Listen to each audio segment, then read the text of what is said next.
Right, good afternoon, everyone. Welcome to our Dialogues That Matter, coordinated through the Office of Equity, Diversity, and Inclusion. My name is Onar Primitivo, serving as the Executive Director of Equity and Justice. And my colleague Wendy is helping us with our workshop today with Dr. Harven, but really wanting to, first and foremost, thank the UC National Center for Free Speech and Civic Engagement, as we were granted the funding for Dialogues That Matter. And as we all know, our conversation through our office, along with the partnership with social justice initiatives, that these dialogues are critical. And part of the grant was really elevating our Dialogues That Matter series, grounded in conversations grounded in love, because of what has happened, pre and post George Floyd. Our conversations have heightened around racial inequities, violence, through different communities. And so we also address current situations that is impacting our own community. Our first Dialogues That Matter was anti-Semitism in our myth, past and present. We had from University of California, Berkeley, Dr. Ethan Katz, and also Rabbi Adam Naphthalin Kelman, who share their expertise and their knowledge in addressing anti-Semitism. And today, our second installment of Dialogues That Matter is with Dr. Harven. And so I will share my screen and to start us off for our workshop.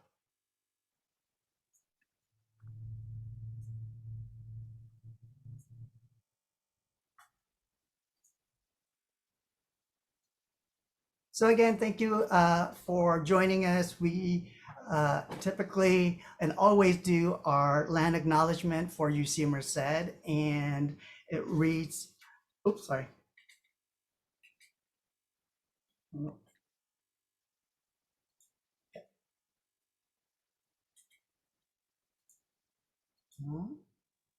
Okay, let me stop share.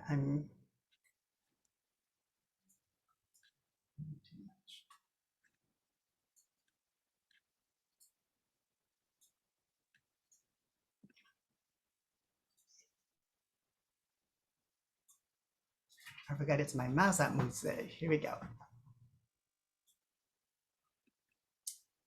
Local indigenous people, including the Yokas and Miwok, who understand the earth as a place for everyone, first inhabited the land where UC Merced is located.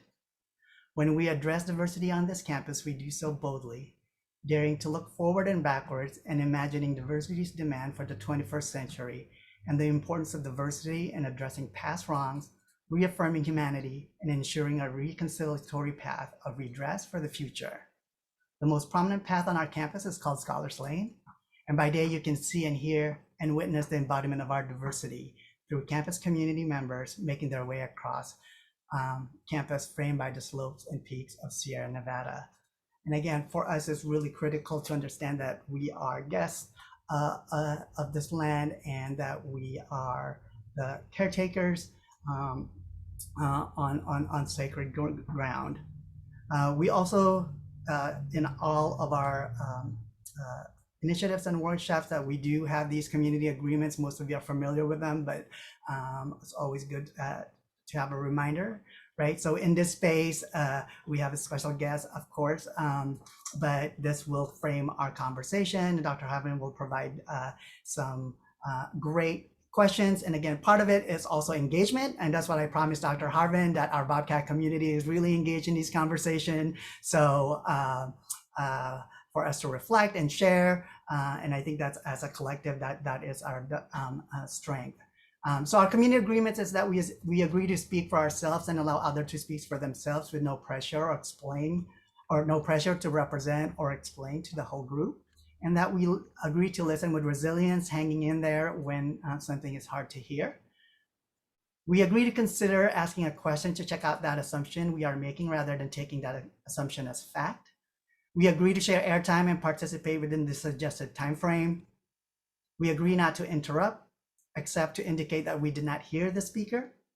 And we agree to pass or pass for now if we are not ready or willing to respond to a question.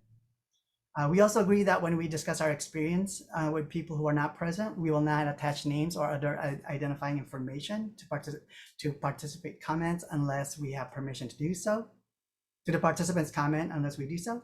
We agree that this is a space of learning, right? And that learning is a journey, and that no one, even the presenter or myself, is able to know all things. And again, we are all in this process of learning. And so just a thumbs up, right? That we agree to our community agreements.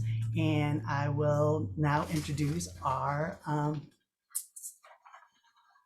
guests. And so I smile because we've had many conversations and meetings together, and I feel like I could call Dr. Harven a colleague. But here we go. Dr. Aletha Marie Harven is an associate professor in the Department of Psychology and Child Development at California State University, Stanislaus. Dr. Harven is a global educator and diversity, equity, and inclusion strategist who promotes the success of all students and faculty. Dr. Harven holds a PhD in education from UCLA, a Master of Arts degree in education, and a Bachelor of Arts degree in child development from California State University, Sacramento, and an Associate Arts degree in liberal studies from American River College in Sacramento, California. Dr. Harven is a co-PI for the Collaboration for Inclusive and Engaging Curriculum Instruction and Achievement, CNCIA, which is a multi-year professional development program focused on inclusion and cultural sensitivity for STEM faculty, and is funded by the National Science Foundation. Dr. Harven has twice been awarded Outstanding Professor at Stanislaus State University 2020 and 2021 in the areas of research, scholarship, and creative activity for her NSF grant program, and community service for her professional development program, Confronting Anti-Black Racism on College Campuses, which attracted a large national audience with international attendees. Dr. Harven areas of expertise include K through 16 education, global education, diversity, equity, inclusion, and belonging, social justice teaching and anti-racist leadership, risk, resilience, psychosocial adjustment among students, and student motivation and achievement. Dr. Harven has received many prestigious grants, such as those from the National Science Foundation and the Spencer Foundation in collaboration with UCLA. She also received many academic accolades for her outstanding and innovative work, and has published in journals such as the Journal of Education Research and the Journal of Science, Education, and Technology. Dr. Harven has co-authored a book on careers in child and adolescent development, edited and contributed chapters to critical books on social justice instruction and education policy, and written policy reports in the area of education for the National Center for Research on Evaluation, Standards, and Student Testing. Dr. Harven's international humanitarian work as a teaching coach in impoverished communities further demonstrates her dedication to increase the success of our vulnerable students. So it is an honor to have in our midst and in our presence Dr. Harven, and it is, I turn it over to you. Thank you.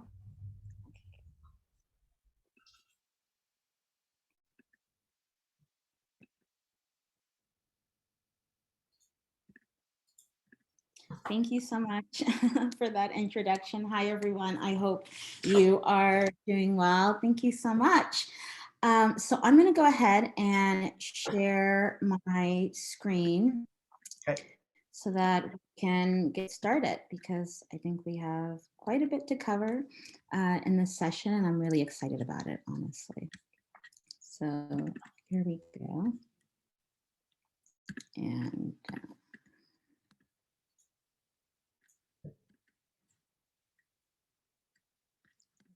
from the start. There we go. Can you all see my screen? Mm-hmm. Okay, Perfect. So what I'm going to do is I'm going to keep the chat open because there are going to be times when I ask you to write in the chat, or you can unmute yourselves and you can just talk. Also, you can raise your hand.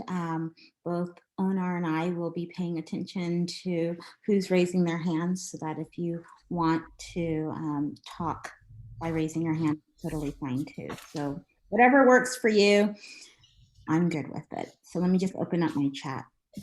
Okay, so yes, I'm Dr. Harven, and I just wanted to go ahead and read this quote: "To believe in something and not to live it is dishonest," right? And this is really important for us to think about when we're thinking about like reimagining campus policies and practices for diversity, equity, inclusion, and belonging. And so, you know what, the more I kind of dig into and even belonging work, the more I can see where our practices and policies really need an overhaul in a lot of ways, right? And that takes a lot of courage to do, right? We have to be courageous in moving forward to address these policies that favor some and disadvantage others. And so that's really what we're going to be talking about today. And so part of what I want to do is give you a lot of tools and give you a lot to think about, and then also hear from all of you in terms of how you are perceiving policies and practices in your specific departments, so in your college, your department, in your particular program, organization. And I also want to challenge you to think about what you can do to, make sure that everyone's feeling included, they feel a sense of belonging, that your space is diverse in a number of different ways, and that equity is being promoted. Okay. So our objectives for today, we have several objectives. First, I would like to link current events to violence in academia. And I am using the word violence because there are many people who do feel like certain behaviors and activities are violent in nature. They're very aggressive, right? So we will talk about that. I'd like to acknowledge the mental health consequences that tend to be associated with this violence that we sometimes see in academia. And of course, it varies, depending on what department we're talking about, what program, what organization. But again, you're going to have a chance to reflect on what's happening in your own programs. I'd like to create a common language and understanding around diversity, equity, inclusion, and belonging. And so perhaps when you read about inclusion, you'll see there's a discussion as well about belonging, but I kind of want to parse those two out. Even though they're associated with one another, belonging is still slightly different from inclusion, so we'll talk about that.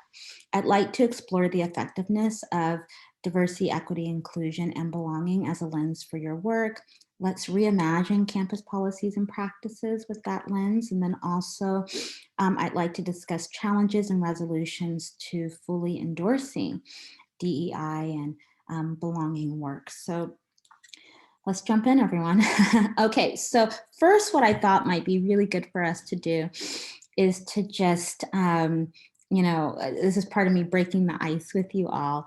I want to know what your name is and what it means. So what does your name mean? So if there's a specific meaning to your name, I would like for you to unmute yourself and you can just tell the group, or I'd love for you to write in the chat what your name might mean. So this is just a way for us to get talking, because there are going to be other moments when you will be talking throughout this session. So I see Beth, House of God, or Beth, so House of God in Hebrew. Thank you. That's great. I always like learning my students' names. Over the years, with so many students, it's easy to forget names, but I try my best to associate meaning with names because I think it's important. Does anyone else want to contribute to this part of the discussion? One person has, Beth. Anyone else? Okay, here we go. Celeste comes from the heavenly. Oh, I like this. Celestial. And then also sky blue. Okay, perfect. Thank you. And then someone had unmuted themselves, right? I think to talk. Okay. Yeah, I think that was me. Dr. Martin is on this, and she recently found out that my official name is Leonard, but I go by Onar. So if you take the L, the E, and the D out of Leonard, you get Onar. So phonetically, right? It's not in Leonard. So a lot of people call me Onar Leonard Primitivo, right? But and I was named after my mother. But the male gender version of it. Oh, I like that. I like that. Somewhat similarly, you know, like with my name's Aletha, that's my first name. And so the Al in my name, A-L, that's my dad's name. And so my parents added the other letters to make my name more feminine. My brother is named directly after my dad. So we have Als in our family. So I like my name a lot. And then I'm looking here. So I see Sabrina wrote in, Giovanna wrote in, Zoe did. Let's see. So life. So I love this. Thank you so much. And so, Maria, go ahead. I see your hand up, Maria. Yeah, I just wanted, it was a lot to type. So I just wanted to share. So my father, who was passed on, he would always tell me what my name meant. So just from very, very young, he would tell me what it means, and then he would tell me to repeat it back to him. So he called me Jamila, which is an Arabic name, which is a feminine version of Jamil, one of the names of God, the gatherer. And he said that it means one who is intelligent, one who takes on difficult tasks, one who is an incredible believer, one who brings wealth to the storehouse, and one who is beautiful. So yeah, that's what my name means. I love that. Thank you so much. And thank you to everyone who is either writing in the chat or who's speaking up. So I'm reading everything that's here as much as I can. But, you know, one of the reasons I wanted to do this activity to ask, you know, what your name is and what it means is, I know for me, when I know the meaning behind people's names, it just lets me know, well, one, a person's name is already significant, right? But two, when you learn the meaning behind someone's name, I think that, at least for me, it helps me with remembering the person's name, and it also attaches that meaning to it. But also, sometimes I'll do this with my students too, in class, just because I think it's important for us to really recognize the value that all the value that a name can hold for someone, right? And this is part of diversity, right? We're also diverse, we're also unique. Even if you may not think your name means much, the fact that you have your name, this is the name your caregivers gave to you, or perhaps you chose your name. I have a friend who chose a different name for herself for certain reasons. Whatever your name happens to be is significant, right? And it is part of your identity, and it is important for us to recognize that, right? And try to pronounce everyone's names correctly in order to recognize them. So I just wanted to bring that up, and I want to move forward now, but if you want to keep writing in the chat, that's totally fine. I see people writing in the chat right now. All right. Okay, so as we move forward with this workshop, I put these pictures up here. I used to be in the theater arts, and I still love the arts, and I love performances, right? But when it comes to this work, right, it's important for you to think about, up until this point, have you been a performer right? Have you been performative, let's say, in your allyship or in your commitment to addressing diversity, equity, inclusion, and belonging on your campus? Or have you actually rolled your sleeves up, right? And so what we want to do as we move forward with this critical work is to not be performative, right, with what we do. We don't want to put on a performance. And I see people putting on lots of performances. I'm not saying anyone here is doing that, but I have seen it. And how do I know when people are putting on a performance? Well, let's say someone says they are for Black people and they're for the Black cause, right? But yet the way that I see them interacting with Black colleagues and Black students is completely different, right? So maybe they put on a workshop about supporting Black people, Black Lives Matter, but then you turn around and they are engaging in discriminatory behavior toward Black people, right? So there's a performance element to what's going on there for whatever reason. So we don't want to perform, we want to roll up our sleeves, and we really want to dig into this work. Okay, so getting into current events, there's a lot that's been going on in our world. Onar, he had mentioned what occurred with George Floyd, him being murdered, and how that has really set the stage for just an even larger push for college campuses, but even outside of college campuses, institutions in general, to address diversity, equity, inclusion, and belonging. So of course, just to recap, right, you all are already aware of this information. In 2020, the pandemic started. We're still in the pandemic right now, essentially. And we know that COVID-19 hit so many different communities pretty hard, but especially Black and Hispanic communities, as we've seen the statistics show.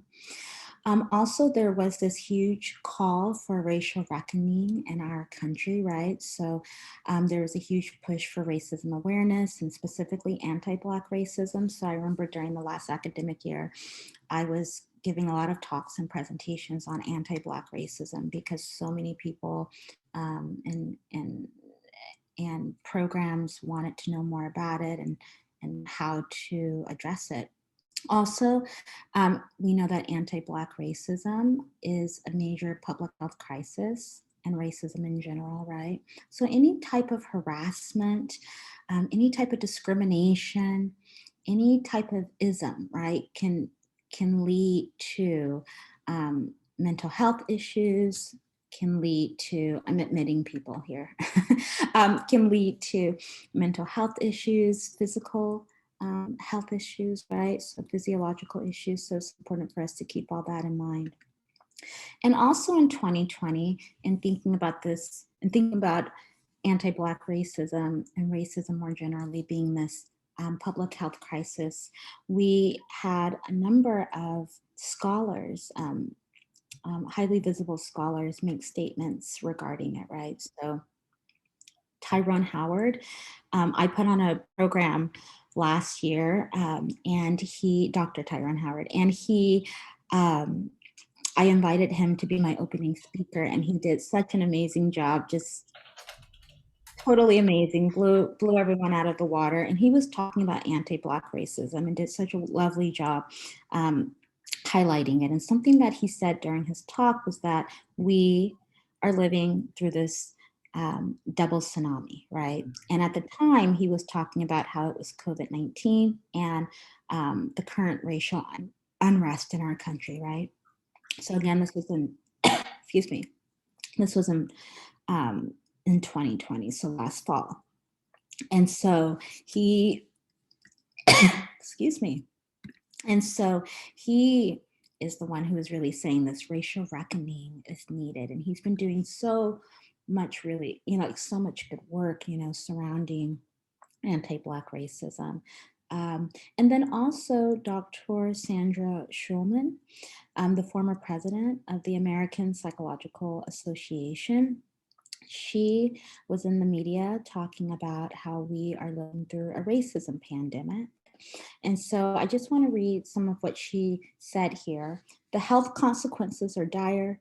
Racism is associated with a host of psychological consequences, including depression, anxiety, and other serious, sometimes debilitating conditions, including post-traumatic stress disorder and substance use disorders. And she also talked about the stress that's caused by witnessing, right, racism and violence in the media. Something else that was mentioned here too, the stress caused by racism can contribute to the development of cardiovascular and other physical diseases. So we know this to be true. There's so much research on it. And lastly, Dr. Joshua Gordon, who is the director of National Institute of Mental Health, he said that the National Institutes of Health and the National Institute of Mental Health has a major role to play in ensuring that there is this culture that's being fostered of inclusion, equity, and respect for one another, not only in research, right, but in the care that's given to people.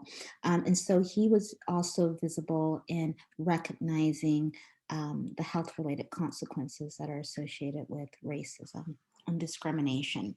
So these major leaders and these major academic leaders, they were really instrumental in and very vocal, in kind of pushing things forward in terms of talking about the relation between racism and anti-Black racism specifically, and health. So we know that, right, over the past several months, there has been even more civil unrest in our country, right? It seems like it just continues. And I'm sure you recognize a number of these images here that you've probably seen in the media. The most recent, of course, with the Haitians crossing the border, which was really disturbing, along with what has been happening with the Afghan refugees. We know that, especially lately, there's been even more talk about the trans community wanting to feel that they belong. I won't go into detail about everything that's going on here, but I'm sure you are familiar with these photos. Of course, protests surrounding hate for Asians and Asian Americans in this country. And then also you can see there's a picture here. There are continued issues at the border regarding families who are crossing the border from Mexico. And so we can see children in a detention center here. So there's a lot of issues that are continuing to happen in our country that we really need to address. And so Dr. Ivory Tolson, who is such a wonderful scholar and colleague of mine, he was writing publicly, and he said that I see a government not ready to deal with our past atrocities. Which is really true. And now he has a position with the NAACP. And so, we continue to see the civil unrest in our country. And I know, of course, around the world, but when we're thinking about what's happening in our country, I think it is true. I think that our government isn't fully addressing our past atrocities because we're repeating our past in so many different ways, and it's pretty alarming and harming people. Okay, so what does all of this have to do with academia, right? Well, academia is the academy, right? It is an important place. And when we're talking about higher education, we have to bring academia into this conversation. So all the civil unrest we're seeing, it's just not happening outside of the school context, right, or the schoolhouse. It's also happening in the halls of academia, unfortunately. And we have to address what's happening here on our college campus. So Dr. Eddie Cole, another colleague of mine, some of you may be familiar with him. His book, The Campus Color Line, is highly sought after right now. And he's been, speaking on his book for the past for the past year, actually. And this is a very important book. And in this book, what he's doing is talk about college presidents. And I've read the book. I actually interviewed him for my program, my Transformative Conversations program, and he does such a wonderful job really talking about the book and how college presidents, being, top academic leaders, can do a lot to create a more equitable workplace, a more, to create this sense of belonging. So he really talks about academic leaders and what they can do. And there's a lot that academic leaders can do. So the idea that, various people's hands are tied. I was talking to Dr. Strayhorn, who you'll see a picture of him a little bit later. But when I was talking to him during another interview I was doing, he asked the question, well, who's tying people's hands? Who's tying your hands? Let's untie those hands. What can we do to make sure that you're engaging in this really important work? Because it is important for everyone to feel that they belong on college campuses. So you can write in the chat here. I have a question. What type of violence do you think might be perpetuated in academia? I know that sounds very severe to use the word violence, but whenever we're talking about discrimination, we're talking about harassment, you will see a lot of scholars use the word violence because it can feel very violent to people who may just be showing up to work because they really like their job. And if they're experiencing a lot of harassment, discrimination, then that can feel very violent to them for a number of different reasons. So what do you think? So what's happening here in academia? What are your thoughts? You can write in the chat, you can unmute yourselves.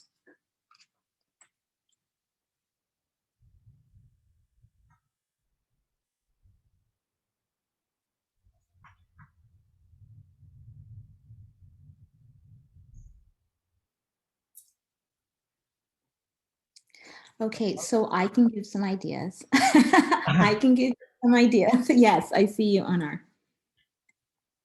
Oh no, go for it. I was just gonna encourage my colleagues to reflect and think. So go ahead and share, and hopefully folks will start sharing.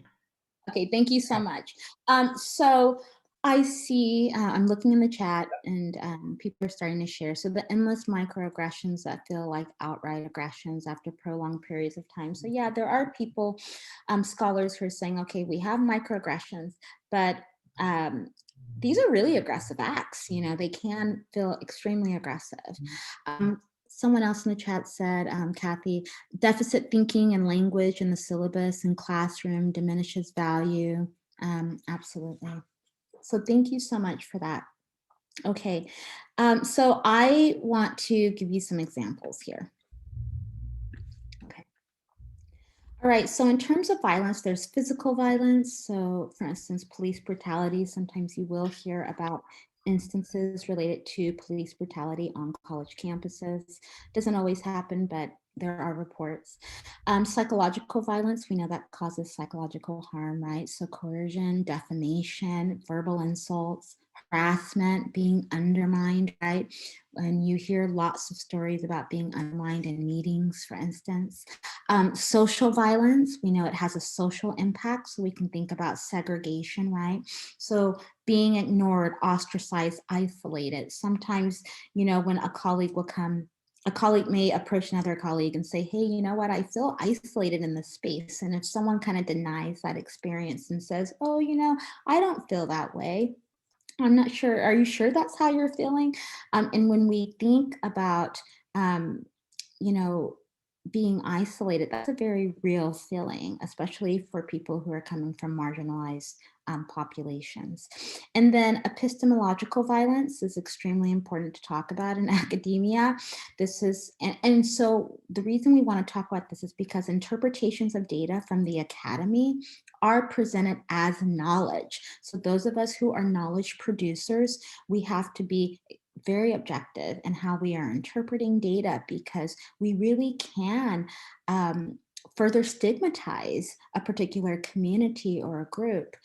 And so interpreting data in a way that does otherize or stigmatizes a particular group, for instance, I put the Black community here, is important. We have to think about that. Using data to demonstrate inferiority or to problematize a particular group or community, we have to be very aware of that, right? And be careful about doing that. And microaggressions, it was mentioned in the chat, and so I do want to talk about microaggressions here. So Dr. Chester Pierce, he was the person who theorized racial microaggressions, right? And the work on microaggressions has grown since.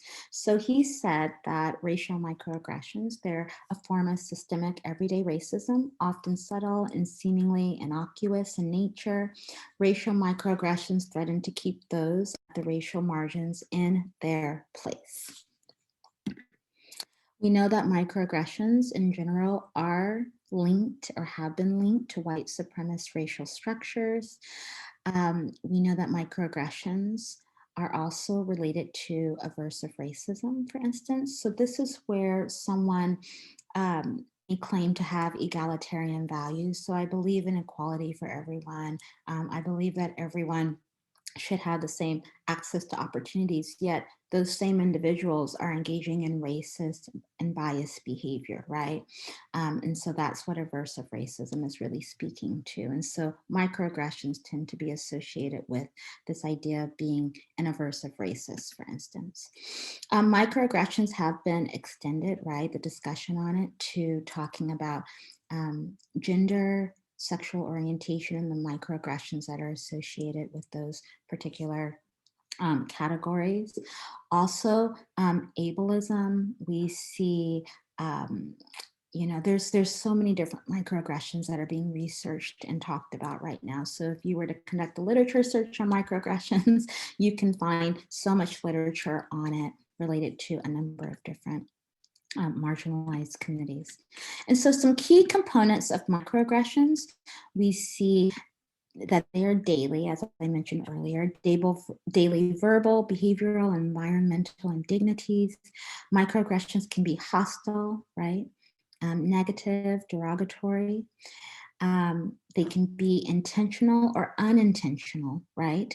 And so this is why unconscious bias training is truly important, especially when we're thinking of aversive racism, right? For people who believe that they're doing good and they care about others and they, you know, say, you know, I'm doing my best to make sure that everyone feels welcome. If these same individuals are engaging in biased behavior, right? They, you know, they would do well to be a part of an unconscious bias training. And then targets, of course, of microaggressions tend to be marginalized groups of people, so people from marginalized communities. All right, so there are different forms and types of microaggressions. So with the forms, we know that microaggressions can be verbal, as I mentioned earlier. So, hey, I thought all Asians were smart. You know, maybe that comment is said after someone who is Asian American asks for assistance, right? And that individual should just be able to ask for assistance just like anyone else, right? But maybe they hear a comment like this, right? And there's this underlying stereotype, right? That is associated with the model minority stereotype or myth. Another microaggression, it can be, we know that they can be behavioral, so ignoring or socially isolating colleagues, like I had mentioned earlier, bullying, harassment, mob mentality. This actually happens, and it can happen among staff members, it can happen among faculty members in departments on campuses. I've seen this mob mentality happen, and it's just interesting how it tends to play out, and it can really wreak havoc on a person's mental health when they do feel that they are being harassed and bullied by a number of people, a group of people in their department or in their program. Environmental microaggressions, so where we see campus buildings, for instance, that are only named after, let's say, people who are white or Caucasian, right? I know that on my campus, there's a particular area that a group of people on campus are trying to have named in a particular way, just to, or in order to make sure that we have diversity in terms of, what structures are being named in relation to diversity, right? Like it's all in the name of diversity.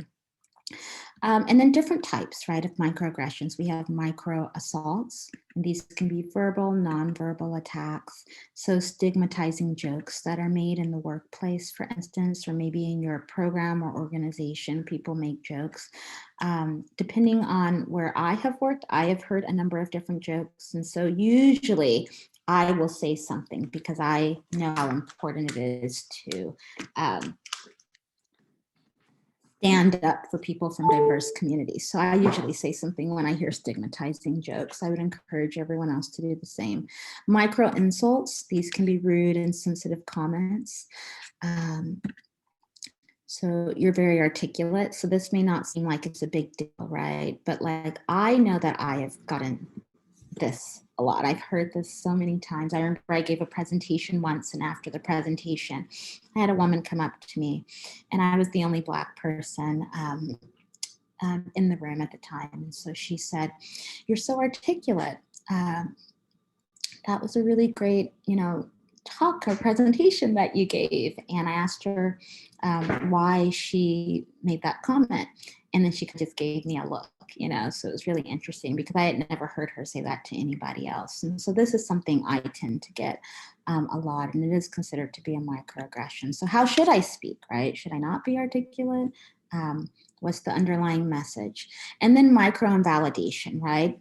So excluding, negating, nullifying the psychological thoughts, feelings, or experiential reality that, let's say, your colleagues or even students are experiencing. So for instance, I think you're overreacting.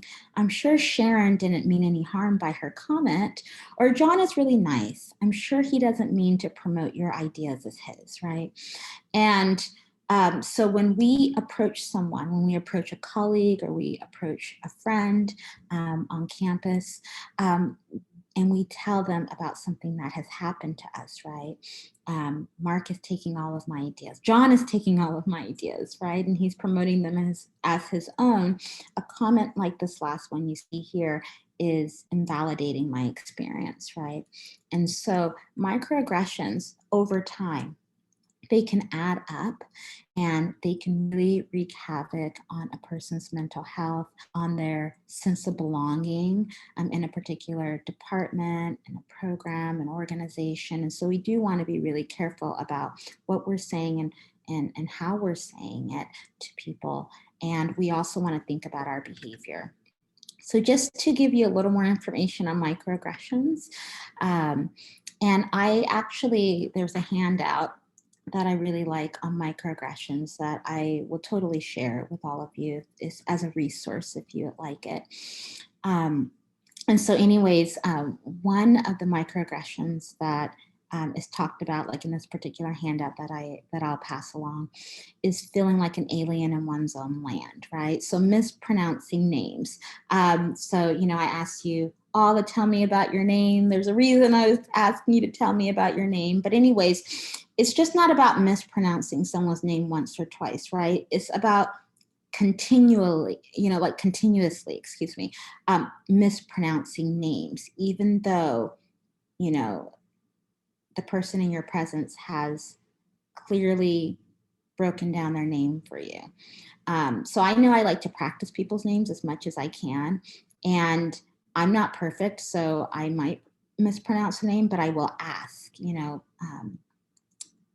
the individual to repeat their name just so that I can, remember it. So I work hard to pronounce people's names correctly, but this is something to think about. Asking to be taught words in one's native language. So constantly asking other people, oh, can you teach me some words in your native tongue? It depends, right? If this person is your friend and this is something that you all typically do, maybe you truly are trying to learn, let's say, another language, and that's something you have worked out with your colleague to do, that's fine. But if you are just meeting someone and you are asking them, how do I say hello in your language? You don't know, that could be offensive to that person, right? Being colorblind, right? We already know that there's a lot of issues with this, because what you're really doing is denying someone's racial and ethnic experience. So when I look at you, I don't see color, which I get a lot. I still get it to this day. Denial of racism. So here's a comment. As a woman, I know what you go through as a racial minority, right? And so the message that's being sent is that racism and sexism are the same, and racism and sexism are different. The experience that, you know, this particular woman who made this comment said, right? This particular, you know, her experience is her experience, right? But it's not the same as racism. And then of course there's an intersection with race and, you know, let's say race and gender, which then further complicates the experience that someone might have. Okay, and this idea, right, that the field, we're all playing on the same field, right? We all have the same access to opportunities. So men and women have equal opportunities for achievement, right? So sometimes I'll hear comments like this, depending on what circles I'm in, like, well, everyone has the opportunity, everyone has the chance, everyone's able to do X, Y, and Z, but that may not be the case, right? That again denies people's experiences. And another example, sexist and heterosexist language. So using the pronoun he to refer to all people, using guys, okay guys, hey guys, you know, and that's something that I think people just have to catch themselves on, because it does get promoted as being this universal language or this universal experience that everyone's having, which is the male experience, right? And that's not necessarily true. Maybe you give out a survey or you know, some sort of assessment, and people are forced to choose male or female, right? Instead of there being more categories, or you just making it open-ended, right? So that people can, you know, self-identify. I usually just allow people to self-identify when it comes to a lot of the major social categories. So I think that's something to think about. And the last thing I want to go over with microaggressions is that we know that microaggressions can lead to mental health issues. So there are mental health consequences associated with microaggressions, as well as academic consequences, right? When we think about our students.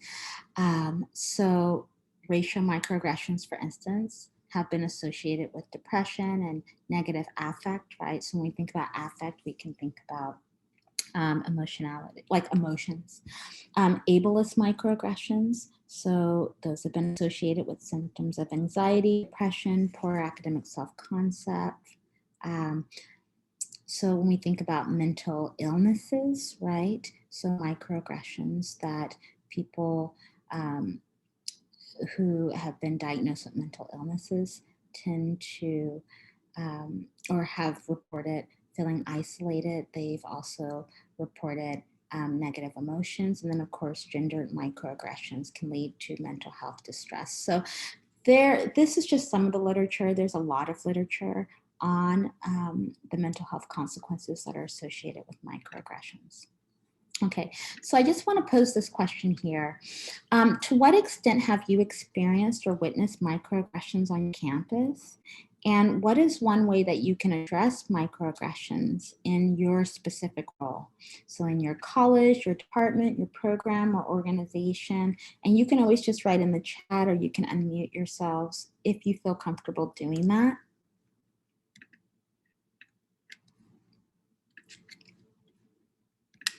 I kind of just want you to think about this. So I see Cecile wrote, I used you guys with my group, mostly females, just the other day. I did, however, catch myself and apologize and explain that I use you guys in the place of y'all. Okay, thank you for sharing that, Cecile. And that's all we can do, right? Is, you know, once we're aware, we have to self-correct, kind of like what you just did. And it's all a learning process. Anyone else?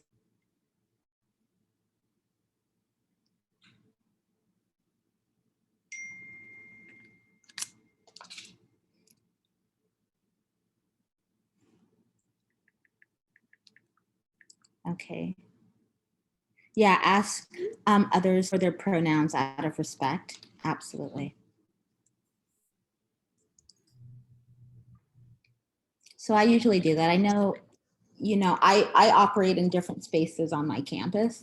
So when I'm in the classroom, for sure, I always tell students on day one what my pronouns are, and then I do encourage them to share theirs, and they usually do. I also give students, I have this initial survey that I give them, and then that's another way that I ask them about their pronouns. And I ask them a lot of other questions too. And so I keep that information because I follow it up with one-on-one meetings with my students as well. And then we kind of talk through a lot of what they put on the survey. So I do my best to try to really learn my students. So thank you for that. I appreciate that. Okay, and so anyways, even if you don't want to talk out loud, everyone, I want you to think about one way that you can address microaggressions in your specific role, because this is something to address, right?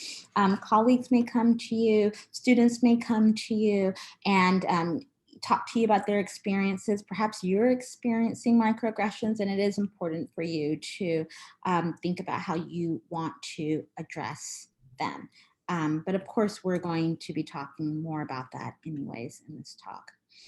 All right, so something else I want to go over with you before we move forward and really start thinking about diversity, equity, inclusion, and belonging is I want to talk about what else is kind of happening in higher education, right, in our institutions. So when we think about all faculty and staff, right, it's important to think about deficit thinking, right? Walking into the classroom or into any sort of space on campus and having this deficit framework when, let's say, interacting with students, right? So a deficit thinking is really about perceived deficits based on stereotypes maybe that we have about other groups of people. So we do want to kind of keep our deficit thinking in check. And we want to really take a strength-based approach to how we are interacting with students, for instance. Also denying students from historically underserved communities admission into your school, into your program. You know, this is something to always kind of keep an eye on. I did notice, which I think is really great at your institution, how there is a large number of Hispanic students. There is also a large number of Asian and Asian American students on campus. There is a smaller percentage of Black students on campus. I think following Asian American students is white students. So there is diversity on the campus. I see a lot of non-resident students as well. So there is a lot of diversity to an extent, but there's still more that can be done, right, to diversify the student population on your campus. Also, paying less attention to students from historically underserved communities and their need to feel a sense of belonging. This is really, really important for students who are coming from marginalized communities. Also, our students who are the first in their families to attend college, right? They might need a little bit more from us as we're interacting with them, as well as our students who may be coming back to school from having a stint, you know, of work outside of the college campus. Not providing students from historically underserved communities with the same opportunities as other students. This is something that comes up when I work with students a lot. And this may not be a major issue where you're at, but I know it can happen. And so this is where, let's say, for instance, when different opportunities are posted for students to be research assistants, right? Sometimes faculty, if they seek students out or they, talk to certain students in their classes, I would say it's really important to make sure that you are making larger announcements, right? And making sure that students can find the larger announcement on campus too, so that you have a diverse pool of students who are applying for internships and work study opportunities. I know when students come into my office seeking different opportunities, I always have opportunities for them because I always need help on my research projects. So I always need student research assistants, for instance, TAs. And so I pretty much make the offer to lots of different students because I think it is important to make sure that all students know about opportunities to work with me to gain critical experience. Also, faculty and staff who are from historically underserved communities, is important for us to keep in mind that these particular faculty members and staff members might have an additional tax that's placed on them for their expertise, and where they also have to represent the community voice at all times. I know, for instance, as a faculty member, anytime there's a committee on diversity, equity, inclusion, anything, I'm going to be asked, and that's fine. And the same thing with staff members from historically underrepresented or underserved communities, they're going to be asked. So just keep in mind, there is this additional tax that is placed on us. And, we do step up to the plate to help out and be a part of those different committees, but it is an additional tax. Also, what's interesting is even though we are taxed for our expertise, we also receive less recognition for our expertise. It's a very interesting thing that kind of happens, So it's like you're asked to be on all these committees for your expertise, yet you don't receive recognition for your contributions. And then your expertise is questioned when you do provide guidance, for, let's say, helping to make things more equitable. So it's a very interesting dynamic with what happens with expertise of people from historically underserved communities. Also, there's a lack of recognition for critical contributions. Erasure is something really, really important and should be talked about more. So even if you do contribute in a really significant way, it's very easy for your contributions to be undermined, your name to be erased from that contribution, and all of a sudden it becomes, a contribution from another group or others. So erasure happens. It's actually historical, and it happens a lot with marginalized groups of people. Being consistently overlooked for collaborative opportunities, feeling marginalized, of course, experiencing aggression and violence that's rooted in white supremacy, experiences with aggression and violence that tend to get dismissed or devalued by colleagues and treated like they're lucky to be on campus in their position, right? And instead of thinking about someone's merits, right, and what has helped them to actually land their particular position or be on campus as a student.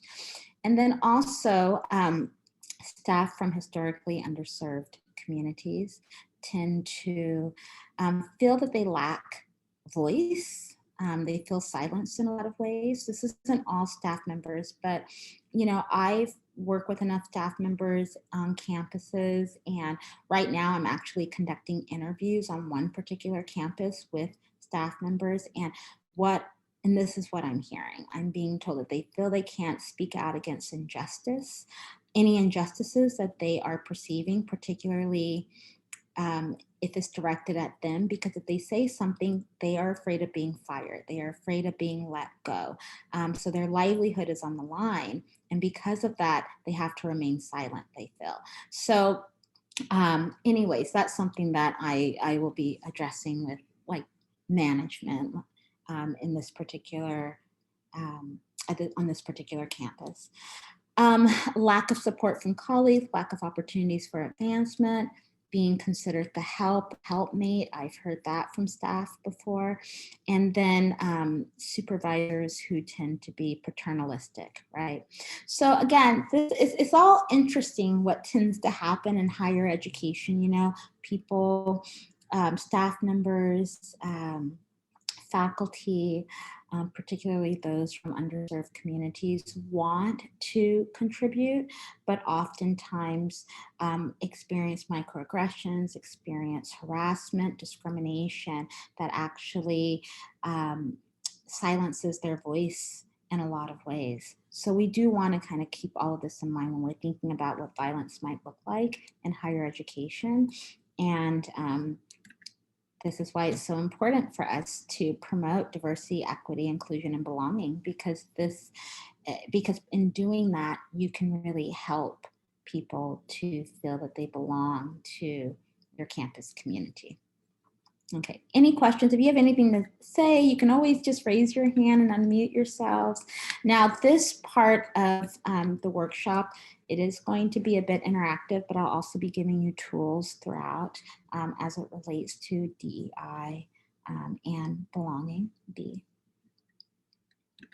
Okay, so what is diversity? Let's get into it, right? We're coming up with common language surrounding this. So what do you think?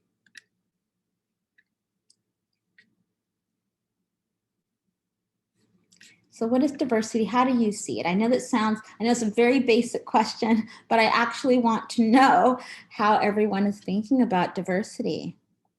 Because remember, we want to think about reimagining diversity, reimagining what it means to be equitable on a college campus, what it means to be inclusive. So how are you thinking about diversity? What does it even mean to you?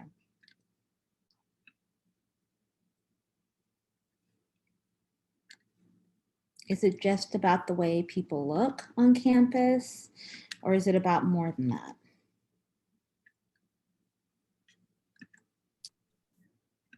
I can give it a shot, Dr. Harven. Okay. I think the reason you're hearing crickets is because I think it's a loaded question, and to some extent, I think people struggle with DEI in general, because in this context, I think it can very easily slip into performativity, as you mentioned. So to me, diversity as a data analyst and somebody who looks at numbers and crunches numbers, my ability to look at diversity is rooted in my ability to look at groups of people that are not the default as decided by society writ large. So diversity means thinking about like who isn't centered in every conversation and what is that experience and how do we talk about it and how do we engage with it outside of that. And whatever the answer to that is feeds into, say, like equity and what we can do or talk about systems and processes that would lead into equity and then inclusion, right? And like, so more of an implementation. So I tend to think about it from that perspective. Yeah, I really like that, Wendy. Thank you so much. Who's at the center, right? And who's not, right? And who are we giving voice to? And who are we not giving voice to? Like all of that is part of diversity. So I like that. I like what you said about centering. I see that Kathy wrote, recognizing not everyone fits in the same box, individuality, and then Sabrina reframing the idea of different groups of people as one human group. And so thank you all. I appreciate you letting me know what diversity means to you. And so, yeah, let's talk about it a little bit more. So when I think of diversity, I definitely think of it in the ways that you all are thinking about it as well. But I kind of just wanted to make a note, right, about diversity here. When we think of diversity, of course, it does mean a lot of different, it can be, the meaning can be different to different people, right? But I do want you to think of it in terms of our multiple identities. We have multiple identities. these multiple social identities that really make up who we are. And I won't go into an entire talk on identity and identity development and all of that, but what I do want to do is I want to talk about how this idea of diversity, right, extends to not only, well, it's not only about recognizing all the different identities that can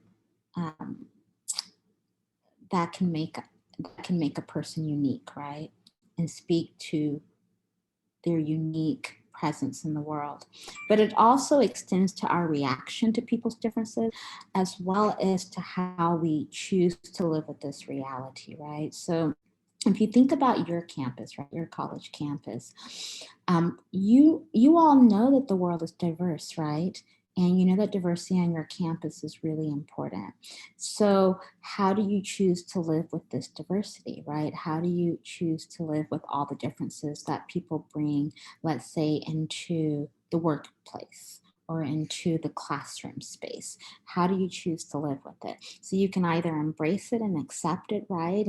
And use the diversity that you see, use everything that people are bringing into the classroom or into the workspace to promote these larger goals that you might have, or you can deny people's differences, right? And not tap into those differences, which can happen.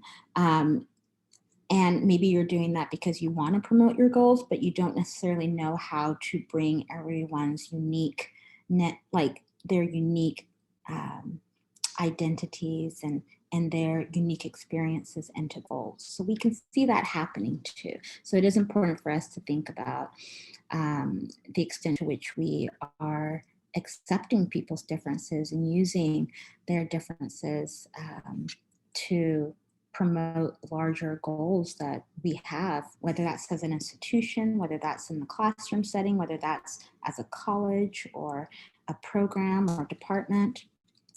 And then I do want to talk about intersectionality, which is really important. I know this is being talked about so much right now. And for actually several years, it's been like a hot topic, right? And intersectionality, when we think about our multiple social identities, right? Maybe our race, our nationality, our education, our gender identity, we have lots of different identities, right? And there's lots of different factors that influence who we are. And so when we think about intersectionality, we have to keep in mind the originator of this work, right? Kimberly Crenshaw, and how this work really has come out of Black feminist thought, right? And talking about like the intersection between being Black and being a woman. And of course, with her work, her critical work, it's totally been expanded. And so, everyone's holding on to it and going, okay, yes, intersectionality totally works because it helps me to understand my unique experience in the world. So like for me, I am Black, I'm a woman, right? So we can think about how those two identities intersect, right? And I'm going to have a unique perspective as a Black woman, but there's more to my identity than that, right? There's more to who I am.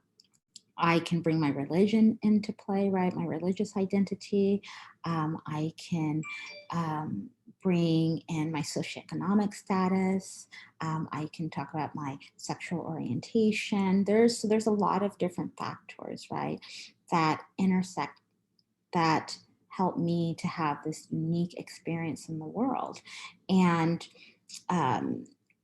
because of my experiences, right, they're going to be different from other people's experiences. And that's why intersectionality is so important, because I know when I teach on this in my classes, or I remember I gave a talk about this a couple of weeks ago, but it was in a lot of detail.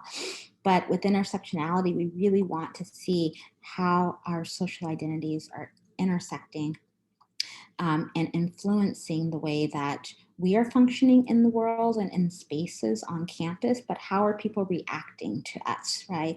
How are they interacting with us based on our uniquely you know, on the uniqueness of our intersecting identities. So it's just something to kind of keep in mind as we move forward and when we're thinking about diversity. So yes, diversity, it is a loaded term, but there's different ways to kind of think about how we want to move forward and ensure that our campus is appreciating the diversity that people bring with them, right?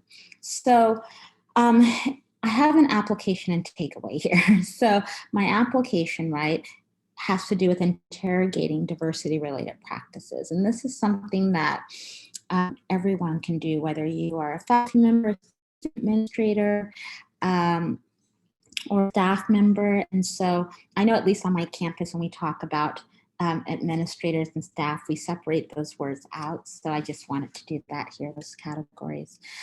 So when it comes to recruitment, for instance, right, whether you are recruiting for faculty members, administrators, whether your campus is looking for additional staff members or students, I always like to ask, how are you recruiting and where are you recruiting, right? This is extremely important. I know, so my university is in the Central Valley, and I know I'm a Cal State and it's different from a UC. I have been in the UC system before, right? I was at UCLA, but I know that you all being in the Central Valley, that takes on a different dimension. So the reason I'm bringing all of this up is because I tend to be part of like the recruitment strategies on my campus. So like right now, I am sitting on 2 committees. I volunteered to be on 2 committees because they wanted a diversity advocate. So I said I would do it. So I'm a diversity advocate. I'm on those committees. And so this is something we are talking about right now. So how and where are we going to be advertising? So if you're just using the typical places that everyone uses, the typical listservs to advertise, then yeah, you're going to continue to get the same people coming onto campus, right? You're going to have the same faculty applying, the same students, administrators, but this is why it's really important to think about where, right? Are you posting your job announcements? So are you on listservs at historically Black colleges? Are you at listservs for, you know, what is it, that serve, what is it, a lot of people who are Hispanic? Are you on listserv? I mean, you have to think the types of listservs that you are advertising on. And there are so many different listservs that you can be a part of, so you can advertise for jobs, or you can advertise jobs, and that way you can get a more diverse pool of people who are applying. Something that I often hear, you know, when I'm on various campuses is, you know, when I ask about recruitment, I'll hear, oh, we don't get a lot of people who want to come to this area. Like for instance, the Central Valley. We don't get a lot of diverse people who want to come here because it's the Central Valley. And I'm always like, well, that's not necessarily true. But if it were true, how do you know? Did you take a survey? You know, like how did you know this? And so I don't really hear much about surveys. Maybe, you know, there could be data that exists on it, but for the most part, there's just a lot of speculation as to why there's not a lot of diversity, you know, in our what is it, when we're recruiting people to come to our campus, when people are applying applicants. So there's not a diversity amongst the applicants, but I think it just depends on where you are advertising. So I would encourage you to kind of think about those listservs, because representation matters, right? And also how you're going up and you're recruiting too. So I know, you know, there are, you're like, well, are you, for instance, with students, right? What schools are being asked or invited to your campus, right? So that students can get a feel of what it's like to be on your particular campus, right?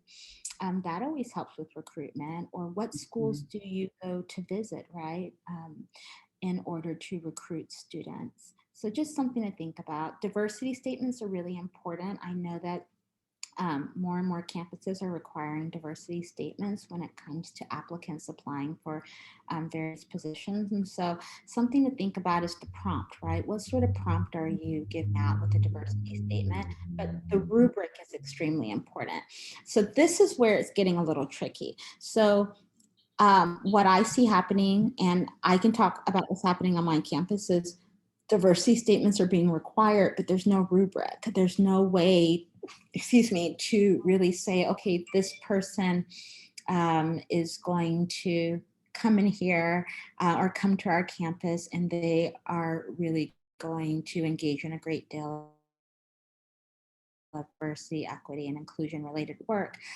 So part of what we're doing, part of what we're looking into is we're encouraging different departments to think about the rubric that they want to use in order to assess these diversity statements, because anyone can honestly copy and paste a diversity statement from online. So that's why it's important to have some sort of rubric that would be helpful when thinking about the statement and kind of thinking about the prompt that you want to give. Right. Also, when it comes to onboarding, right? Is there required training related to unconscious bias? Is there a required training related to cultural sensitivity? If there isn't, I think that's something to consider, right? And then also, and this is with new hires, right? But even with our students, I think that's really important. I know that there are a lot of campuses that have certain trainings that students have to go through online in order to enroll in their classes. And so this is something to look into if it's not already in place. One-on-one meetings are really important, and giving out surveys, like this is important, I think, for faculty members to do during the first couple of weeks of school with their students. And you can also explore your students' identities, kind of like what I was saying earlier. I always meet with my students one-on-one. I know that's not always possible for people to do, but I actually will use my days that I'm not teaching to carve out time so I can meet with my students. And trust me, it's like a month. It's anywhere from 2 to 4 weeks. And it's intense, but I meet with my students on purpose because I do want to learn more about them. I do want to explore, their identities. I want to learn more about their pronouns and what it is that they're looking for in my class, what they want to get out of it. And I want to create that connection with them. And that helps them, I know, to feel a greater sense of belonging, at least in my classroom. So this is something that I know can be done with faculty members for their students, but also staff members can do this with each other as well. And then general practices, right? So taking diverse perspectives into account. So utilizing the funds of knowledge that people are bringing with them through those doors every single day, right? We know this is so important when it comes to the classroom context, but outside of the classroom context among staff members. Thinking about the funds of knowledge that people are bringing with them. When we hire people, right, when we bring people to our campus, they are coming with a wealth of knowledge, right? Yes, they are on campus for particular reasons, but they are coming with a wealth of knowledge, whether they are students or staff members, and we need to tap into that and we need to use that. And so when I think about different departments on campus, when I think about different programs, if you are tapping into the knowledge that, the unique knowledge that people are bringing with them, you can actually, really promote your goals in ways that maybe you didn't even think about before, right? Because that's the beauty of diversity. Mm. And then safety protocols when it comes to violence, when people are experiencing violence on campus, what are those safety protocols? And I'll dig into that a little bit more in a moment. But I think there has to be some sort of like immediate safety protocols. Sometimes on college campuses, there's just this long process to addressing grievances. But what's happening in the meantime between people while that process is going on? There's still there could be chaos going on, right? So what is the safety protocol? What's immediately happening? And I just want to make a note here. When it comes to diverse campus leaders, it is truly important, right? For us to make sure that our administrators, our faculty, staff. I listed a number of people here, all the way to our police officers, right, are diverse in a lot of different ways. So again, when we're thinking about diversity, we're not just talking about race or ethnicity, although that is extremely important, right? But we are thinking about all the different ways that people can be diverse. I remember once on my campus, there was a there was a leadership position that was being advertised, and the person who's in the position is great. He's awesome. But I remember when he was part of our applicant pool, it was all men, and it happened to be all white men. And so in the president's office at the time, this was with the last president that I had, the president's office, they were starting to do a lot related to diversity, and they said, okay, that's not going to work. You all need to re-advertise this particular position. And so we did. We advertised it again. I wasn't part of the committee that was advertising the position. And so when we saw the next set of applicants, it was the same men, but I think one of the men was taken off, and then it was a white woman. So so in terms of race, the race stayed the same in terms of all the leaders for that particular position, all the applicants for that particular leadership position were white, but the diversity was that there was a woman. And so I remember there were a lot of people sitting around the table going, are you sure this is what they want? Like, are you sure this is what the president's office wants? And so, like I said, the man who ended up getting the position, he's a white man. He's amazing, and he does such a great job in the position. But I think I'm bringing that up to say it would have been nice just to have a more diverse pool, right, of applicants. And so when we were asking about why the pool of applicants was more diverse outside of who kept getting brought to us, and this was also coming from the president's office at the time, what the committee kept saying was, these are the only people who would apply. These are the qualified applicants, right? These are the ones who would apply. And so a number of us were saying, well, did you try doing this? Did you try? We were talking, again, going back to the where are you advertising, right? And at the time, our colleagues on that committee said, oh, we hadn't thought about advertising there, or it probably is going to cost too much money to advertise there. Whereas some of these, a lot of these listservs are free. So it was just interesting to kind of hear the excuses surrounding it. But again, I am glad the person who's in that position is in the position, but it just would have been nice to have a diverse applicant pool. Okay.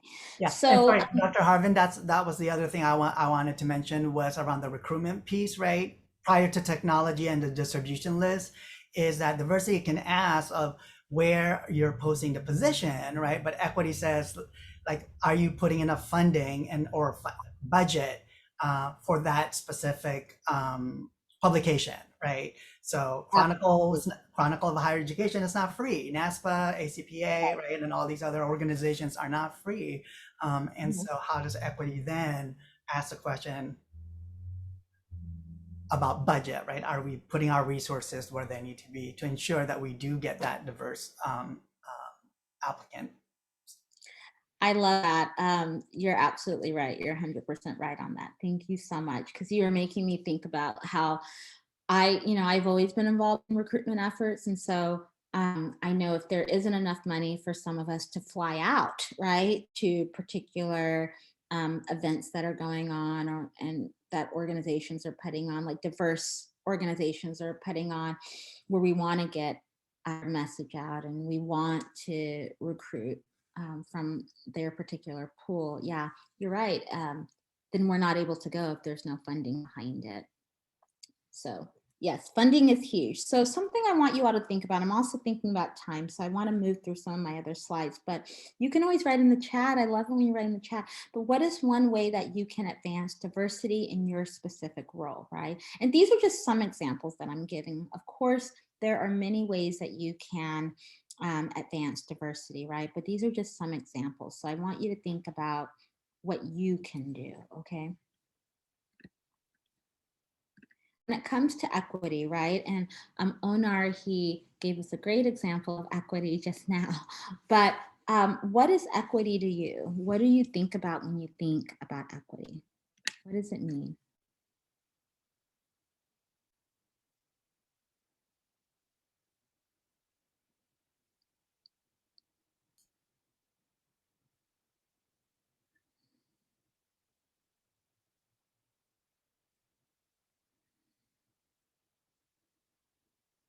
And I'm just reading in the chat, Okay. people writing. Okay, well, what I'd like to do is give you a working definition of equity, because I like this one. Okay, so it is about each of us getting what we need to survive or succeed, access to opportunity, networks, resources, and supports based on where we are and where we want to go. So it has to do with redistributing resources and addressing people's unique needs, right? So as we address people's unique needs, whether we're talking about faculty members, we're talking about staff, we're talking about students in the classroom, right? That is when we can move toward equality, right? But equity is really, really important for that. And so I can see people writing in the chat. So thank you so much. I appreciate that while I'm moving forward. Okay, so application and takeaway, right? So interrogating cultural practices for equity. So I'd like you to think about equal pay, equity raises, which are really, really important. I remember on my campus when I've been on my campus 7 years, I'm in my 8th year right now, and I've worked on other college campuses too. So I know on my campus when I was first hired, there were 4 of us who entered into my department, and I was one of the 4. And but also on my campus in general, it was our largest. My understanding from what I was told was it was our largest cohort of faculty members who had been hired in a long, long time. So we had a huge cohort of faculty because a lot of departments needed faculty members after faculty weren't being hired for quite some time. So anyways, I remember when I was hired, I did negotiate my pay just like, any other faculty member. But I remember at the end of the academic year of my first year, out of the president's office at the time, a lot of diverse initiatives happening or being rolled out. One was about equity raises. And I remember thinking, oh, equity raises, we're getting raises. And, of course I understand it all now. But at the time I was like, oh, this is great, And so what ended up happening was there was apparently, I think it was, apparently the president's office noticed how there were a lot of differences when it came to the pay that faculty were receiving, especially amongst those of us who just came on board. And so there were these major equity raises that occurred on our campus, and they rolled them out. And I'm so happy that happened, because that was when I found out, what people were making, because no one really knew beforehand, like people started talking and saying, yeah, I'm making this or I'm making that. And so, everyone was getting bumped up to, a certain pay. But anyways, I bring this up to say it's extremely important to have these equity raises and to start thinking even more about how there can be equity when it comes to pay for people's education, for their knowledge, for their experience. And like I said, I'm conducting interviews right now on a campus that's going to remain nameless. And this is something that came up actually in interviews that I'm doing. And so I know that people are thinking about it. It's on their minds. And so I see what Sabrina wrote here. She wrote equity pay for BIPOC women in higher education. Yeah. When it comes to paying resources, yes, same access. I think like a classroom teacher, not everyone needs the same thing, right? It just depends. Okay, also in thinking about the retention and promotion process, as well as the tenure process, right? So I know retention and promotion and tenure, it's extremely important on a college campus. And this process, unfortunately, it can be toxic, depending, right? It depends on the university, it depends on the program, the department, on the extent to which it's toxic. And so some people seem to have an amazing time going through this process, whereas other people, and unfortunately it tends to be, we see more people from marginalized communities that seem to sometimes have a toxic experience when they are trying to be retained, promoted, and tenured. And it's not because these individuals aren't doing their job. It's because there's systemic racism, there is sexism, there's a lot of issues going on college campuses. This goes back to the violence. And again, this doesn't mean it's happening on every single campus or in every single department, but we do have to recognize that the retention, promotion, and tenure process has been toxic for a number of people. And if you have been kind of paying attention to what's going on in the news, I know that more and more faculty, for instance, faculty of color have been coming forward and talking about their experience, with the retention, promotion, and tenure process, and what that's meant for them, and how harmful it was for them. And so I remember talking to someone about this a while ago, and this particular person said, well, sometimes some of the practices are considered to be like hazing in a way, right? And I think there was there was a recent talk on this that I was listening to, but anyways, it was either a talk or I read an article about it.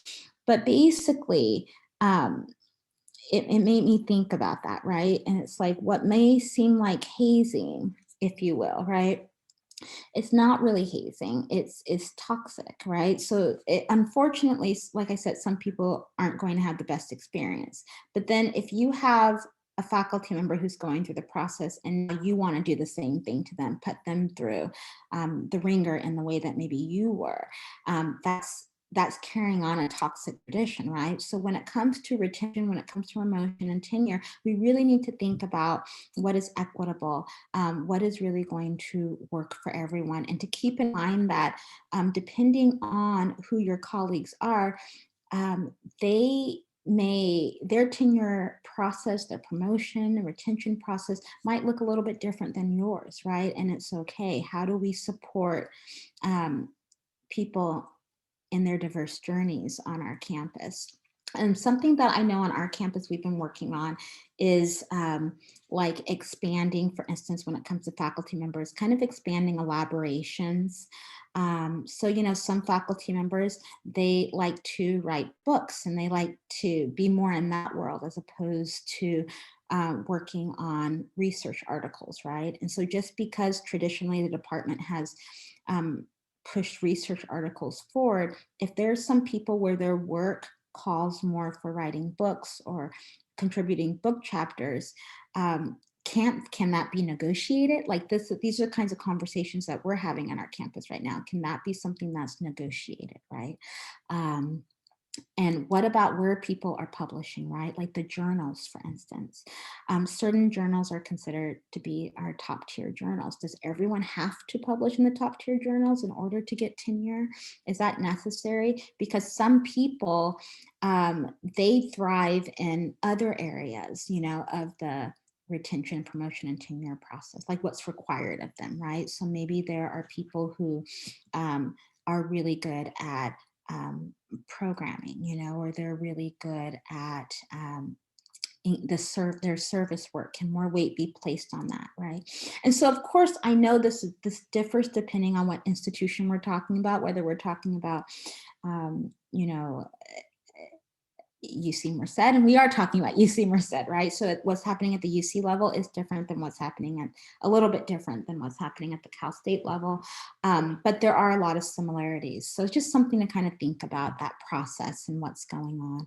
Sponsored trainings, professional development opportunities, and certifications. So in one of my interviews that I was doing recently, a staff member who happens to be a part of a marginalized community, an underserved community, was talking about how he noticed how his white male colleagues would get sponsored for trainings and professional development opportunities, whereas he's had to come out of his pocket for all of those trainings and even for certifications. And so we want to kind of keep that in mind, like so I ended up talking to, I've been interviewing like the managers in that particular department and program.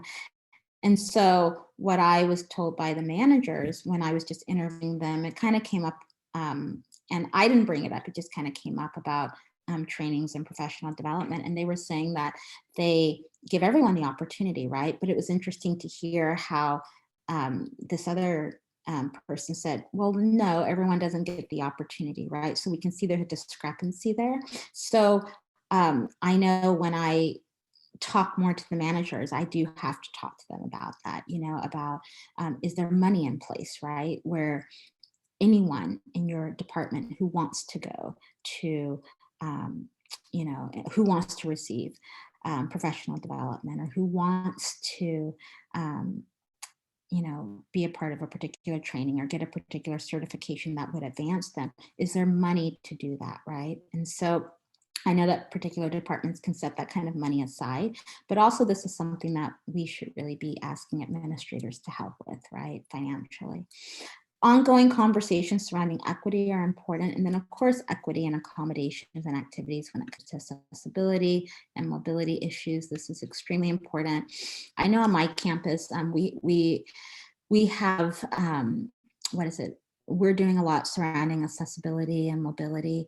I know I've worked with students who have physical disabilities, and they've talked about some of the issues on campus related to that. And they were experiencing physiological symptoms from trying to get up the ramps, to, we have a lot of stairs on our campus. And so like if the elevator is out, then what happens to those students, right? What are they supposed to do if they aren't able to get up the stairs? And so there's just a lot of issues that were brought to my attention and have been brought to the attention of other leaders on campus. And so I know that we're trying to address those issues on our campus right now. Okay, so what is one way that you can support equity in your specific world, right? And again, I'm just giving some examples about equity related issues, but it's just something for you all to think about. So I know people have been writing in the chat while I've been talking. And so inclusion is next, right?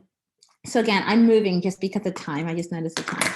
So with inclusion, I like this quote: inclusion opens the pathway for a variety of different individuals to marshal their personal resources to do what they do best, right? And so I like this idea that inclusion is a continuous process, and by constantly thinking of all the different ways that you can make people feel included, that can lead to organizational effectiveness, for instance, right? Including team functioning. So I put this picture here because this picture makes me think about how inclusion is related to everyone having a seat at the table, right? And everyone's voice is being promoted. And the reason I see this slightly different than belonging is because while you can have a seat at the table, you may still not feel that you are supported, right? And that you really do have a voice that matters. So with inclusion, it's important for us to think about how it occurs at two levels. So there's a personal level and an organizational level. And we've kind of been talking about some of the ways people can feel included at the organizational level. But with the personal level, we can think about how, as faculty, staff members, leaders, we want to ensure that, let's say, our colleagues, even students, right, feel valued, respected, recognized, and trusted, that they're making a difference. People want to make a difference, right? They want to contribute to, let's say, the goals of a particular program or department, or in the classroom. Students want to contribute, right, to the classroom discourse. And so I do want to note here that inclusion is subjective. This is something that these scholars were talking about. So you can think of an introvert versus an extrovert, right? So maybe what an introvert needs to feel included might be somewhat different from what someone who's an extrovert feels, right? Maybe for me, all I need is to feel valued and recognized, whereas someone else might need to feel that they are being trusted, you know, to maybe lead others. So, you know, when we think about inclusion, we have to keep in mind everyone's different when it comes to inclusion, what makes them feel included. Right now, I do feel that there's kind of this one size fits all approach to inclusion and what inclusion should look like, but what we're learning is that's not necessarily true. Every department's different, every program is different, student organization, classroom context is different. So how do we address everyone's unique needs in order to make everyone feel included in ways that work for them, right? So inclusion is subjective. That feeling of inclusion is subjective. And so something else that was mentioned too was this idea of the golden rule, how we should treat others the way we want to be treated. And so, no, we shouldn't treat other people how we want to be treated, because maybe other people don't want to be treated, you know, in a way that we like, right? So we want to treat people how they want to be treated. And this is why it's important to understand what everyone's needs are and how we can address their needs. And then when it comes to organizational inclusion, right? So ensuring, again, that diverse perspectives, opinions, and insights are promoted. We need to unlearn and relearn and then gain new learnings. I like that idea that these scholars talked about here. Providing educational programming. We know educational programming is so important. So for instance, I have a department right now that a couple of departments on 2 different college campuses that have asked me to come to provide educational programming and training. So that is something that just constantly needs to be provided, right? Even what's happening right now, right? It's like these talks are very important. They just continue to provide educational training that's needed to keep everyone on the same page. Also, creating safety with having uncomfortable conversations. I know that I have a program that it's all about transformative conversations, these uncomfortable conversations, and they're completely needed. And I know that, it's nice to see people show up for these conversations, just like now people are showing up. So how do we create safety in having these conversations?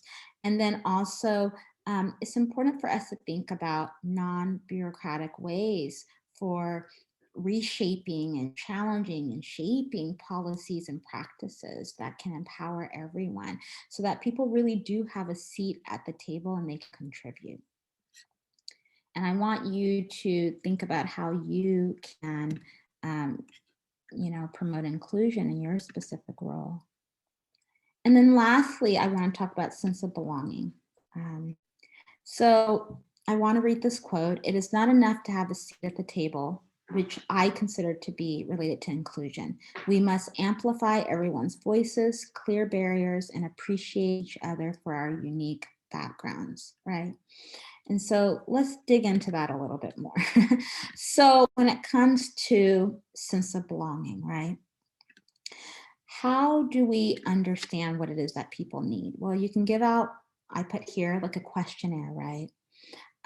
So there's a questionnaire that I found that I really like, and it assesses people's participation, their connectedness, so being human among humans, the way, when we think about identification, so the extent to which they feel like a misfit or an outsider. Incongruences was assessed here, so frustrations with belongingness. So, you could give out a questionnaire perhaps give it out to students in your classroom, give it out to colleagues, so that you can kind of assess what's going on, right? And assess the extent to which people feel that they actually belong in that particular environment. Also, I put interview and focus groups here because right now, like I was asked to, I was asked by a particular department on a college campus to conduct interviews. So that's something I'm doing right now. So I'm conducting interviews to assess diversity, equity, and belonging. So I think it's important to do that. Also, what's the morale, right? How's the morale in your particular department or in your program? That's really important. For faculty members, I would say, use mid-semester evaluations with students so that you can determine how they're feeling about your practices in the classroom, right? Are your practices culturally sensitive or not? And so this is something I tend to do with my students. I check in with them. And so I put ally versus accomplice here because, we hear about allyship all the time. So being an ally, what does a good ally look like?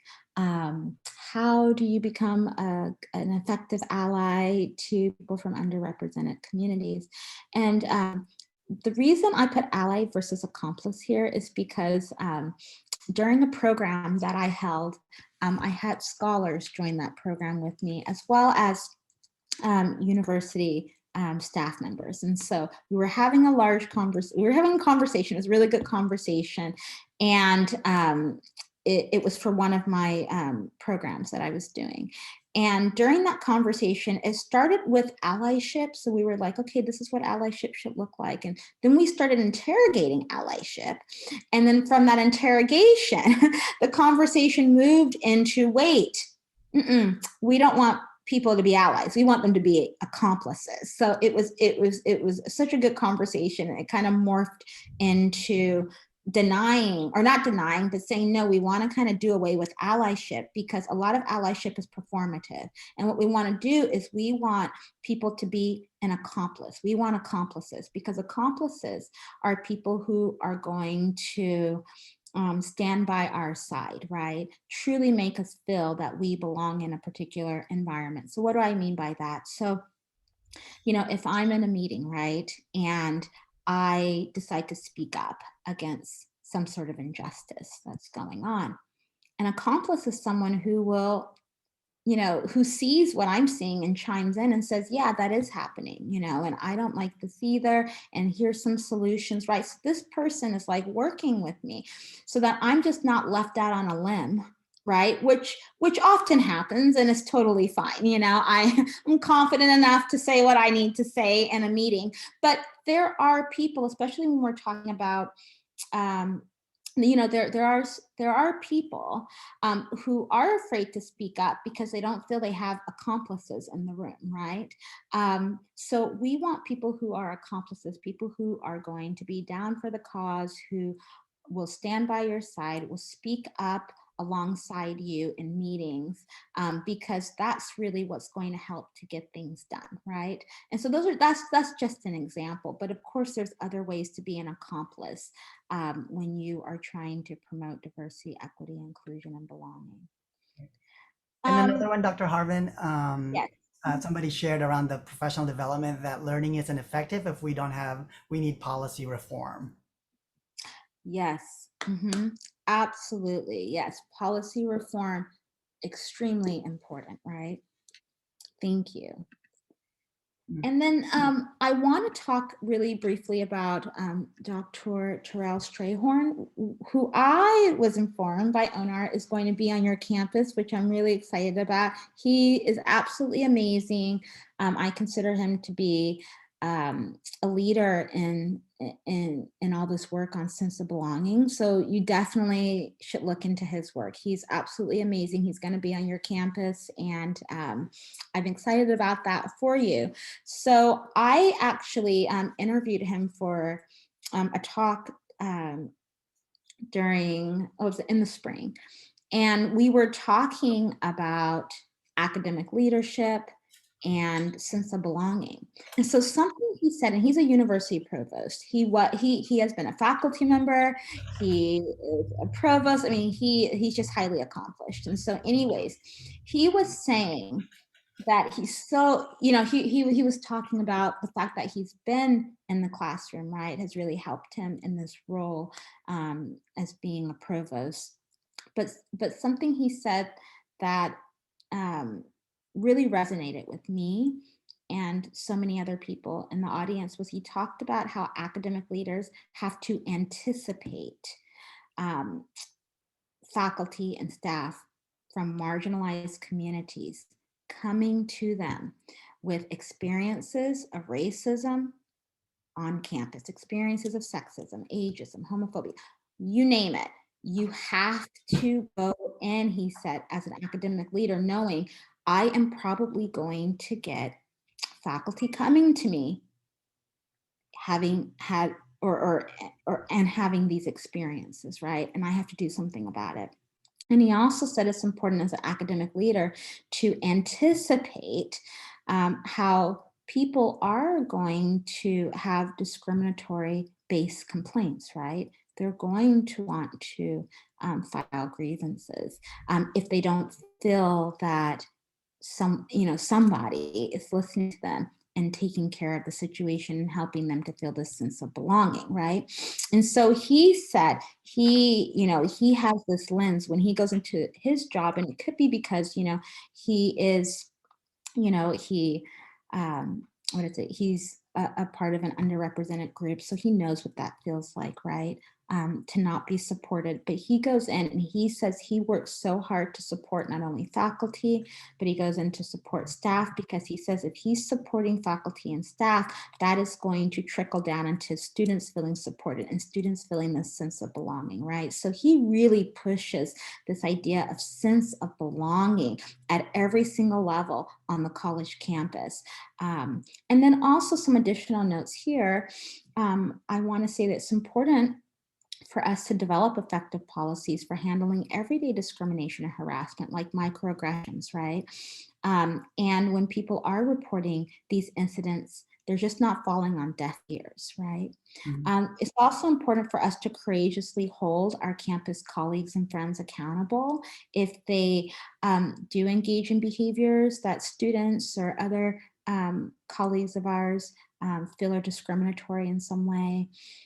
We need to assess the effectiveness of the grievance process. And I do want to bring this up because even when people do move forward to file a grievance, the process can take a year, 2 years, like it can really be drug out. But what's happening to the victim in the meantime, the person who has been victimized, what's happening to them while this grievance process is taking a very long time.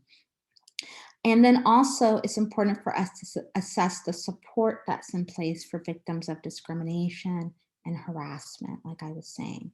So in thinking about some of these applications, again, I want you to think about how you can increase a sense of belonging among your colleagues and students in your specific roles. So I know that I'm running out of time. I'm looking right now. It's interesting. I always think I'm going to have more time than I actually have for these sorts of conversations, but there's always so much information to go over. But hopefully this has been helpful so far in thinking about how you can really start addressing some of the current policies and practices that your program or department or even has in place, or even what you're doing in the classroom. And now I may just, what I want to do here is, let me see what the next slide is. I wanted to go over this really quickly because I think this is important. So in thinking about accomplice versus an ally, right? So I wanted to kind of go over some common phrases that you might see among colleagues after they've witnessed some sort of injustice, right? Like, I wanted to say something, but I'm so glad you did, right? And so we might consider that, so this is someone who's not necessarily an accomplice, because it would have been nice for that accomplice to have stepped up and said something, right? What happened to you was wrong. I'll speak up next time. You know, I saw what happened to you. That was so uncomfortable. Again, what is this individual doing, right? Are you okay? I feel bad that I didn't say anything. I'm so sorry that happened to you. I wasn't sure what to do. That's just, and you know, unfortunate, or there's something that people say. I'm not sure that's what, you know, John meant to say. It came out the wrong way. So that goes back to the invalidation. Well, it's over now. Just move on with your day, right? If someone's experienced, let's say, a microaggressive act.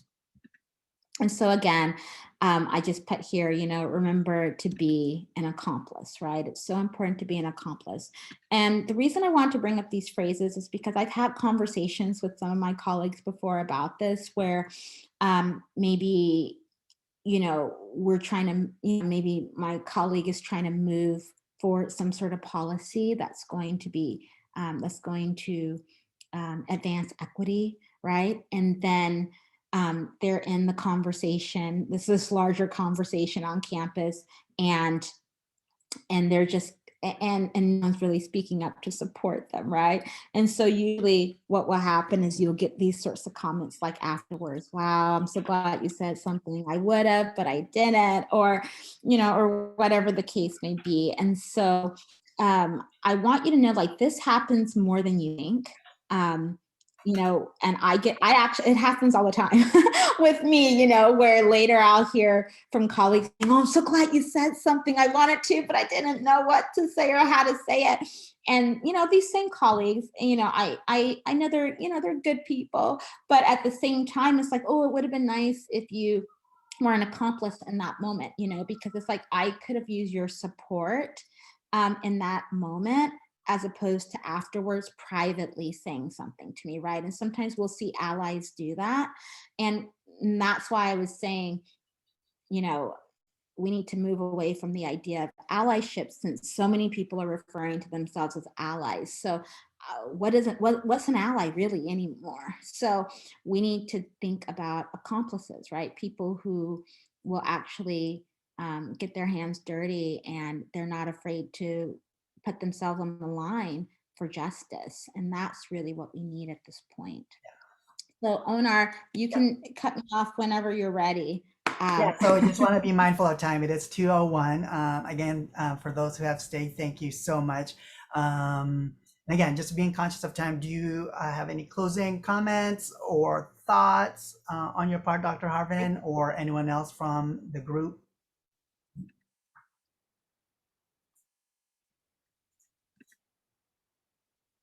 I was going to just stop sharing really quickly here. Well, I think for me, I just kind of wanted to summarize, if that's okay. Mm-hmm.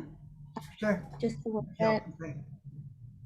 Okay, so I guess in just summarizing a little bit, you know, when we think about diversity, right, we're thinking about encouraging, supporting, and promoting diverse perspectives, right? When we think about equity, that's all about effectively addressing the unique needs of all community members. And I know you all have had a lot to say in the chat related to that. I liked what Onar had to say as well.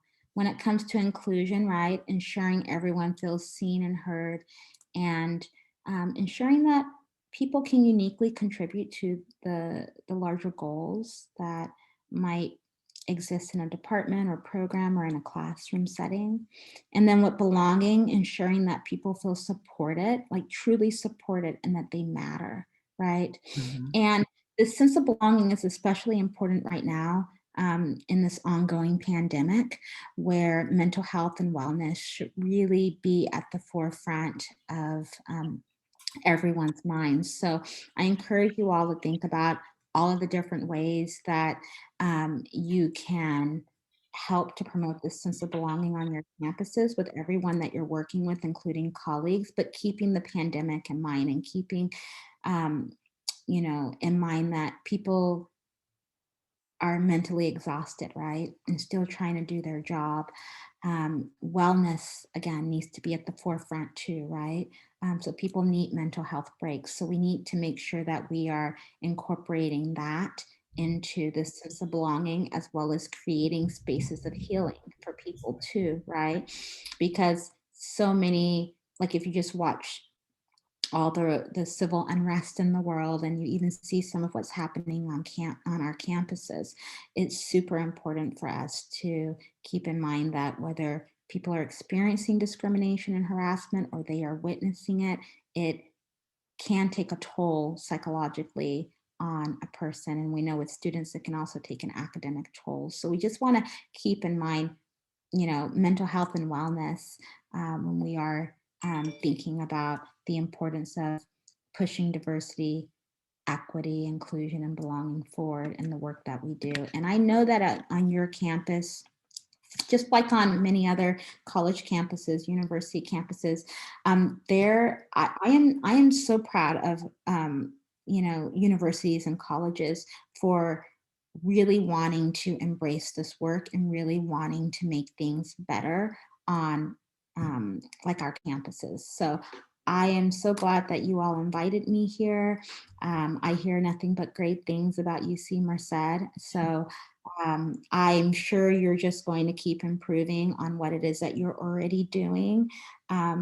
And yeah, hopefully I can visit UC Merced. You're not far from me. You're very close to me. So hopefully I can visit you all soon. But yeah, I'm super impressed with the program and what's being done already on your campus. So I know you all are just going to keep moving forward with this work. Thank you. Yes. Again, thank you, Dr. Harven, and for those who stayed, definitely appreciate it. And thank you for, again, so much. As you know, some folks have already emailed me asking if this was going to be recorded. It is. And then also we'll get the file from you of the presentation, so folks will have something to go with the video. But I just want to thank you again, and the team from OEDI. Sabrina, you're still on. Thank you so much.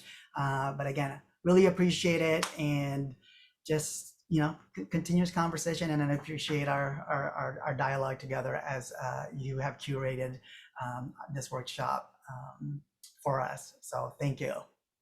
Thank you, so everyone. much. Have a good one. Bye-bye.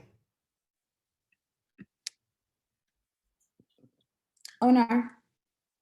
Oh, good. You're still on. But let's see. Am I? Oh.